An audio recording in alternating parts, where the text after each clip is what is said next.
Hey everybody, Sean here with DTF Tech Talk. I'm the owner of Hometown Hype Custom Apparel in Franklin, Pennsylvania.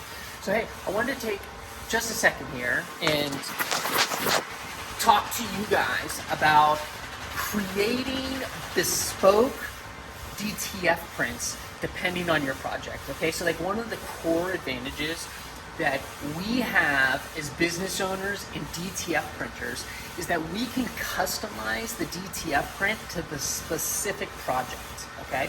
And I'm sure many of you, like me, are competing with like Cricut moms in the community for like different school projects and things. And the majority of them are ordering their prints out, right? So they're going like Ninja Transfers, ordering a gang sheet of prints or a few prints, and then having them sent in. They're not doing any bespoke customizations inside of Digital Factory, the RIP software, to make the print as desirable as possible for the specific project at hand. So like some things that can control what your RIP settings would be is like the shirt color, right? The thinness of the design.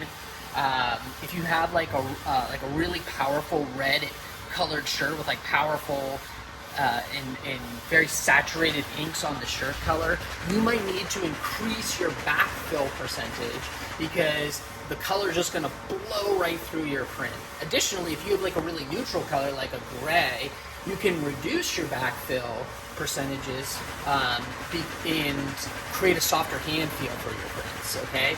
Or like if you have really fine lines in your design, you can pull your choke back for that specific design inside Digital Factory so that you don't get your lines, if they're like, we typically use a choke of 6. If a line is thinner than 6 pixels inside of a design, well, no white will go behind it because the choke's set to 6, right?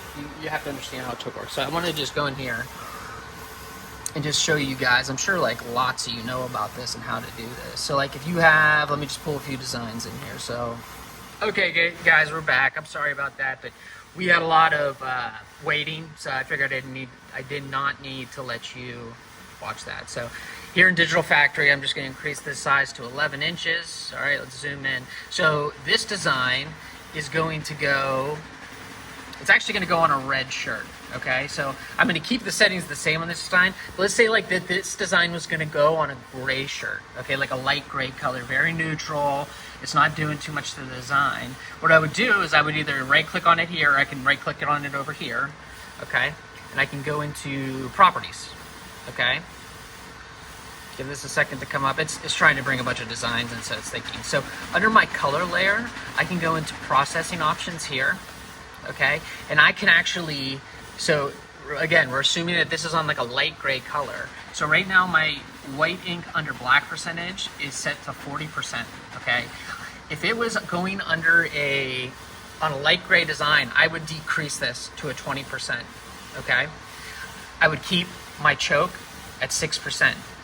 And one thing that you could do is you could do, so this is your underbase strength under black. You can also decrease your underbase strength maximum, oh, right here, to 70%. I could actually decrease this too for other colors, like there's some grays in the design. I might bring this back all the way down to like 50%, right? 60%, something like that, okay? Additionally, the inverse, okay? So this design's actually going on a red shirt. So what I can do in these instances, and I'm concerned about the red in the design pushing through the whites, right? Which is a common occurrence. So what I might do in this instance is I'll go up here to processing options. I'm going to increase the maximum white ink, okay? And I'm going to increase the percentage under black to 60%. You can also, right, you can actually do an underbase plus highlight option. In this underbase plus highlight option, from like my understanding of it, it definitely puts out more white ink where ink is white, okay?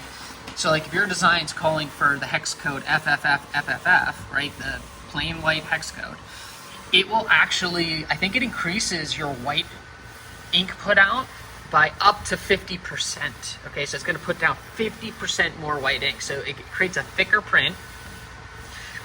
and it can really help add some extra thickness for like really, if you're putting your design on really powerful, like bright neon oranges, reds, right? Those have a tendency to blow right through your prints just because of how strong the dyes and the color, the dyes in the shirts are, okay? If you do this, okay, you need to be very careful about runny white ink, okay? The amount of ink that the underbase, underbase plus outline option puts on is quite a lot. I'm just speculating. I believe it's about like a 50% increase in the amount of white ink that it puts down where it's calling for white. You definitely want to increase your heat temperatures on here. Make sure that your temperatures in your room are doing well, okay?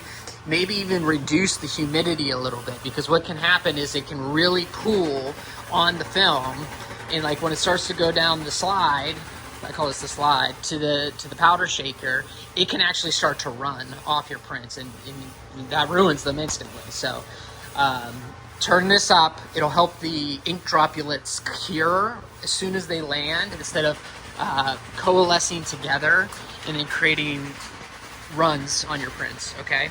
So that's an important thing to keep in mind. Okay, the other thing I want to talk about is choke. You guys probably know this. I wish I had a good design with some really thin lines. Oh, this design has some really thin lines. So say I was only going to do this design, is like, so that's an 11-inch print. That's for a front, right? Front of a shirt. But say I was only going to do this like a breast size, like a 4-inch print, okay? I would actually be concerned about these small letters here, okay?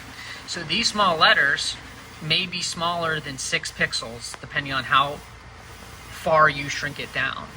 If you have a design like this, or a design that has even finer lines that are only a few pixels wide, depending on the ratio and the size that you're making it, you can go in here to the properties, okay? You should be doing this all the time.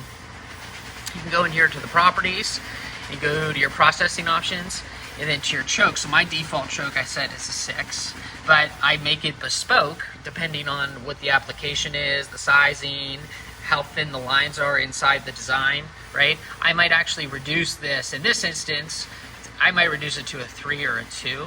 If these were like really thin, like an Arial thin font that's just like really fine little pencil lines, I might even make it a 1. And I have made it a 0 before. You're almost certainly going to get white outlines if you make it a 0, because no one's printer head is lined up to the nanometer like that.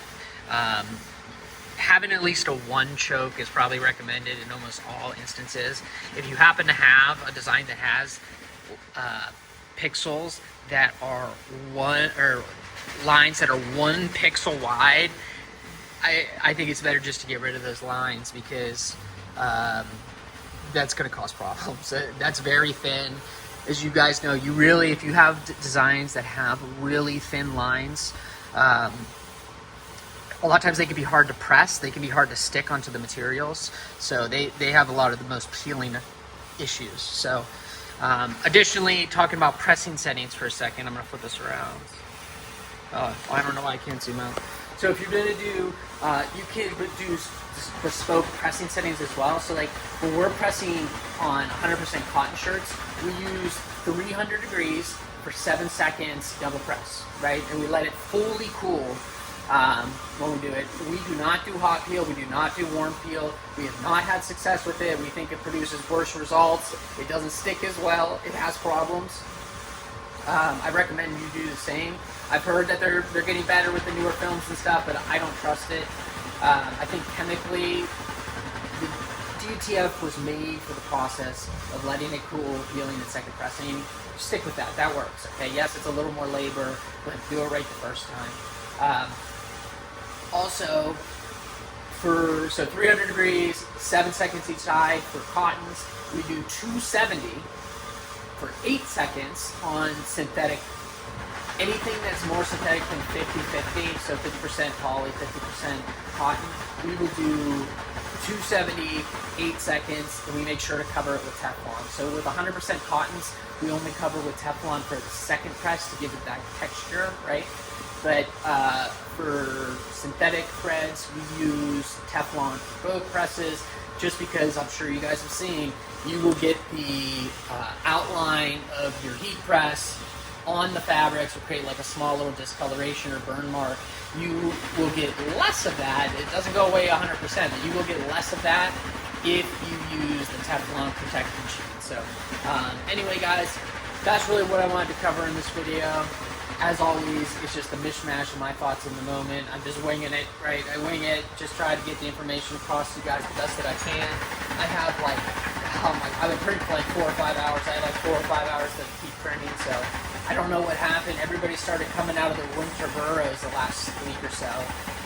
We haven't been dead, but it definitely has not been super busy the past, really since like mid-December. This winter's been brutal. This has been the most brutal winter. Just snow on the ground all the time. It finally thawed yesterday, and it's like people are finally coming out and want to do business. So we have just tons of orders, big orders too.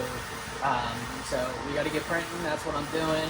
I'm babysitting the printer today, doing art files, all kinds of stuff. So anyway, guys, I hope this helps someone out there. Have a great day. We will talk to you soon. Bye now.